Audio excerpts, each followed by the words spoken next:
Ouais, Et c'est parti, les inconnus, bonjour à vous trois. Bonjour. Didier Bourdon, bonjour. Bonjour. Didier Bourdon, on ne doit pas parler très fort parce qu'il est en train de faire sa sieste là. Non, je suis capable de faire deux choses en même temps. Didier Bourdon sort de table, il est en pleine post-prandiale, pardon. Et puis donc voilà. Mais en tout cas, nous on est là pour assurer, si jamais il s'endort, vous inquiétez pas. J'adore. C'est bon. Alors on va parler évidemment de ce film, hein, Les Trois Frères, le retour. Pourquoi aujourd'hui ? Bah ça c'est Bernard Campan qui peut répondre à ça. Alors je vous passe le micro, Bernard Campan. Voilà, je passe le micro à Bernard Campan. Bonjour Bernard, pourquoi aujourd'hui et pas avant ? Autant d'années après, pourquoi ? Pourquoi pas plus tard ? Ça pourrait être la question. On nous demande pourquoi pas avant, mais pourquoi pas plus tard. Oui, ça faisait partie du défi aussi, c'était d'attendre le bon moment. Le bon moment était venu et on a fait cette suite en fonction du temps qui séparait ces deux films. À savoir, aujourd'hui ça fait 18 ans, quand on s'est mis à écrire ça faisait 16 ans. Et donc on a mis à profit toutes ces années pour faire un film vraiment sur des types qui ont plus de 35 ans, mais 55 ans. Voilà. Est-ce que le plaisir était le même que lors du premier ? Moi je trouve qu'il était, alors ça c'est peut-être privilège de l'âge, enfin je parle moins fort, je ne veux pas réveiller Didier, non ça va, privilège de l'âge, c'est que je pense qu'on a pu goûter, savourer un peu plus ce privilège de cette chance quoi, d'arriver à relever ce défi et à faire ce film. C'était pas évident, rien n'est évident hein, dans ce métier là, de se retrouver à nouveau dans ces personnages. Je pense qu'on a senti tous les trois que c'était quand même une chance, on a pu l'apprécier. Peut-être plus qu'il y a 20 ans. Alors vous dites défi, un autre défi, c'était de passer d'un film culte à un film... Presque culte. Presque culte. Vous le qualifiez comme ça ? Non, il devenait culte le premier malgré nous, tant mieux, avec 7 millions d'entrées et puis un César de la première œuvre en comédie. Mais on s'attend à rien, évidemment, on s'attend à tout et à rien en même temps. En tout cas, on y a mis beaucoup de cœur, beaucoup de joie, beaucoup de travail. Au bout de 3 ans, on attend la sortie le 12 février. Et on est vraiment dans une tension, dans une espèce de nervosité. Mais au fur et à mesure qu'on avance dans les semaines ou dans les jours, on fait des avant-premières dans toute la France, en Belgique, en Suisse, entre autres.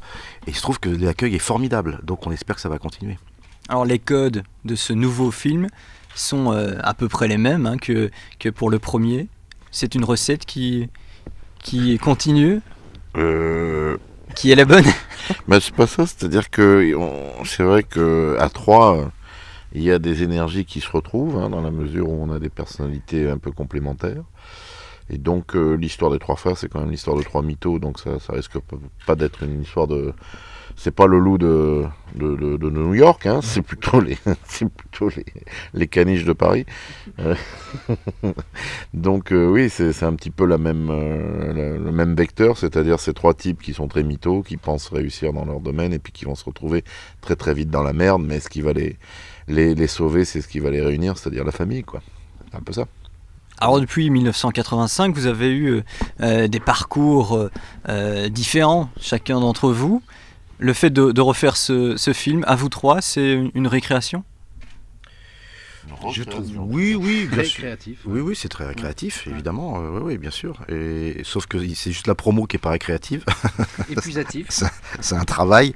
Mais bon, vaut mieux ça que l'inverse. Vous êtes bien ici, non ? Non, mais tout va bien. Non, c'est que... Non, c'est pas ça. C'est qu'on est dans une énergie depuis 3 semaines.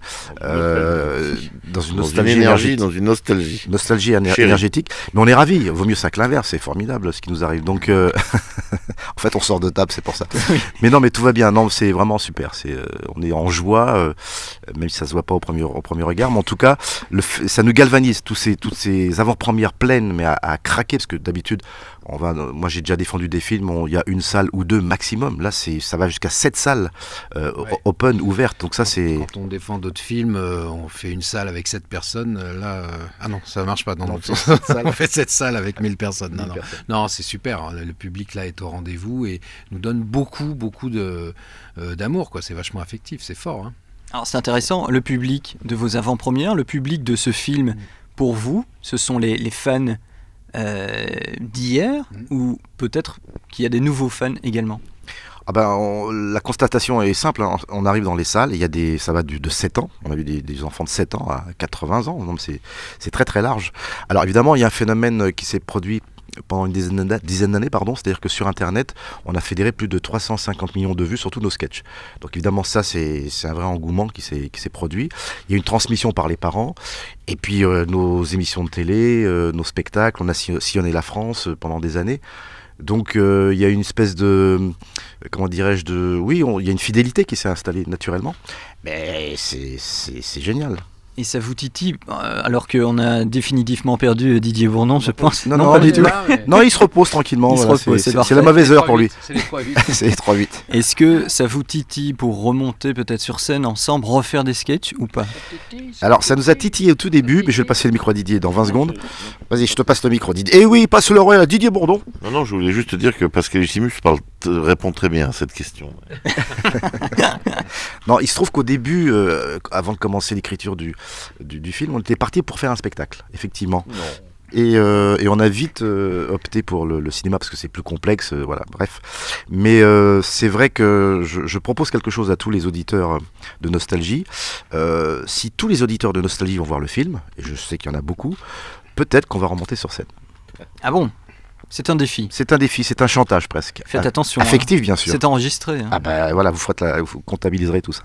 Ok. Et à partir de combien de milliers vous Je sais pas, il y a combien d'auditeurs sur Nostalgie? 400 000 quotidiens. 400 000, bah voilà, venez nous voir et puis voilà. Faut que j'aille voir. Tous ceux qui sont nostalgiques, on va dire plutôt. Ça fera peut-être plus de monde. Tous les Belges de France et de Navarre. Est-ce qu'il y aura un troisième? Non, je pense pas. Pour l'instant, d'abord le deuxième, le second ou le deuxième, on sait pas, on verra. Rien que de penser à la promotion, je crois que... le deuxième, le troisième Trois Frères, non, pour l'instant, pas question d'un troisième Trois Frères. Mais comme dit Bernard, c'est comme si vous demandiez à une femme qui est en train d'accoucher de tout de suite refaire l'amour pour faire un enfant derrière. Voilà, on va attendre un petit temps de gestation et puis on verra. Mais en tout cas, on vit l'instant présent.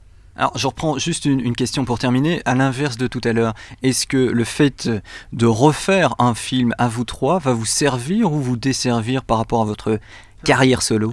Bah ça, on vous le dira dans 6 mois, 1 an. Là, on peut pas le dire, on n'en sait rien. On sait pas. Oui, je pense que c'est positif, c'est toujours... c'est sain, bon, c'est quand même un certain succès annoncé, on verra de quelle ampleur, mais voilà, on est super content, on sent que les gens sont là, donc je vois pas en quoi ça pourrait nous desservir, quoi. C'est que du positif. Il y a 2 aspects, l'aspect bankable, donc mercantile, et puis l'aspect aussi, quand on est dans la lumière, on pense à vous, évidemment. Voilà, affaire à suivre. Et le premier aspect, c'est pour ça que vous avez fait le film? Alors pas du tout. Sachez, cher monsieur, que nous sommes en participation sur ce film. C'est fait avec des moyens corrects et normaux, parce qu'on ne voulait pas rentrer dans cette polémique de tous ces films qui ont coûté très cher et qui n'ont pas marché. Donc il se trouve que là, on est des vrais artisans, et c'est pour ça qu'on espère qu'il y ait beaucoup de monde pour payer l'essence, le loyer, faire les courses. Merci beaucoup à tous les trois, en tous les cas. Merci, à très bientôt.